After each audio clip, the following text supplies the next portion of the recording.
ಶಿರಾ ತಾಲೂಕಿನ ಪೊಲೀಸ್ ಸ್ಟೇಷನ್ಗಳ ಕಾಯಕಲ್ಪಕ್ಕೆ ಮನವಿ.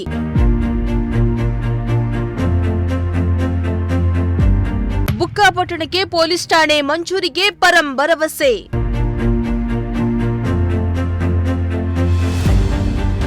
ನಿನ್ನೆ ಚಿಕ್ಕನಾಯಕನಹಳ್ಳಿ ತಾಲೂಕಿನ ಹುಳಿಯಾರಿನಲ್ಲಿ ಇಂದಿರಾ ಕ್ಯಾಂಟೀನ್ ಉದ್ಘಾಟನೆ ಕಾರ್ಯಕ್ರಮದಲ್ಲಿ ಭಾಗಿಯಾಗಿದ್ದ ಗೃಹ ಸಚಿವ ಪರಮೇಶ್ವರ್ ಬೆಂಗಳೂರಿಗೆ ತೆರಳುವ ಮಾರ್ಗ ಮಧ್ಯೆ ಬುಕ್ಕಾಪಟ್ಟಣಕ್ಕೆ ಆಗಮಿಸಿದ್ರು. ಬುಕ್ಕಾಪಟ್ಟಣಕ್ಕೆ ಆಗಮಿಸಿದ ಗೃಹ ಸಚಿವ ಪರಮೇಶ್ವರ್ಗೆ ಹೂವಿನ ಹಾರ ಹಾಕಿ ಬರಮಾಡಿಕೊಂಡ್ರು. ಈ ವೇಳೆ ಸಚಿವ ಪರಮೇಶ್ವರ್ಗೆ ಮನವಿಯನ್ನ ಸಲ್ಲಿಸಲು ಜನರು ಮುಗಿಬಿದ್ರು. ಸಾರ್ವಜನಿಕರ ಮನವಿ ಮೇರೆಗೆ ಬುಕ್ಕಾಪಟ್ಟಣದ ಪೊಲೀಸ್ ಸ್ಟೇಷನ್ಗೆ ಪರಂ ಭೇಟಿಯನ್ನ ನೀಡಿ ಪೊಲೀಸ್ ಸ್ಟೇಷನ್ ಸ್ಥಿತಿಗತಿಯನ್ನ ಕಣ್ಣಾರೆ ಕಂಡರು.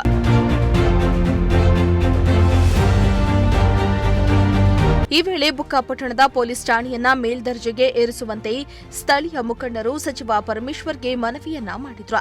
ಬುಕ್ಕಾಪಟ್ಟಣ ಗ್ರಾಮ ಪಂಚಾಯಿತಿಯಲ್ಲಿ 1000ಕ್ಕೂ ಹೆಚ್ಚು ಜನಸಂಖ್ಯೆಯನ್ನ ಹೊಂದಿದ್ದಾರೆ. ಈ ಭಾಗದಲ್ಲಿ ಅಪಘಾತವಾದರೆ ಶಿರಾ ಪೊಲೀಸ್ ಠಾಣೆಗೆ ತೆರಳಬೇಕು. ಅಲ್ಲಿಗೆ ಹೋಗಲು ಸಕಾಲದಲ್ಲಿ ಬಸ್ ವ್ಯವಸ್ಥೆ ಇಲ್ಲದಿರುವುದರಿಂದ ಜನರು ಸಾಕಷ್ಟು ತೊಂದರೆಯನ್ನ ಅನುಭವಿಸುತ್ತಿದ್ದಾರೆ. ಹೀಗಾಗಿ ಬುಕ್ಕಾಪಟ್ಟಣ ಪೊಲೀಸ್ ಠಾಣೆಯನ್ನ ಮೇಲ್ದರ್ಜೆಗೆ ಏರಿಸುವಂತೆ ಸ್ಥಳೀಯರು ಪತ್ರದ ಮೂಲಕ ಪರಮೇಶ್ವರ್ಗೆ ಮನವಿಯನ್ನ ಸಲ್ಲಿಸಿದ್ರು. ಸ್ಥಳೀಯರ ಮನವಿಗೆ ಸ್ಪಂದಿಸಿದ ಪರಂ ಈ ಕುರಿತು ಹಿರಿಯ ಪೊಲೀಸ್ ಅಧಿಕಾರಿಗಳಿಂದ ಮಾಹಿತಿಯನ್ನ ಸಂಗ್ರಹಿಸಿದ್ರು. ಪೊಲೀಸ್ ಠಾಣೆ ಮಂಜೂರು ಮಾಡುವ ಭರವಸೆಯನ್ನ ನೀಡಿದ್ದಾರೆ. ಶ್ರೀಮಂತ ಪ್ರಜಾಶಕ್ತಿ ಟಿವಿ, ಶಿರಾ.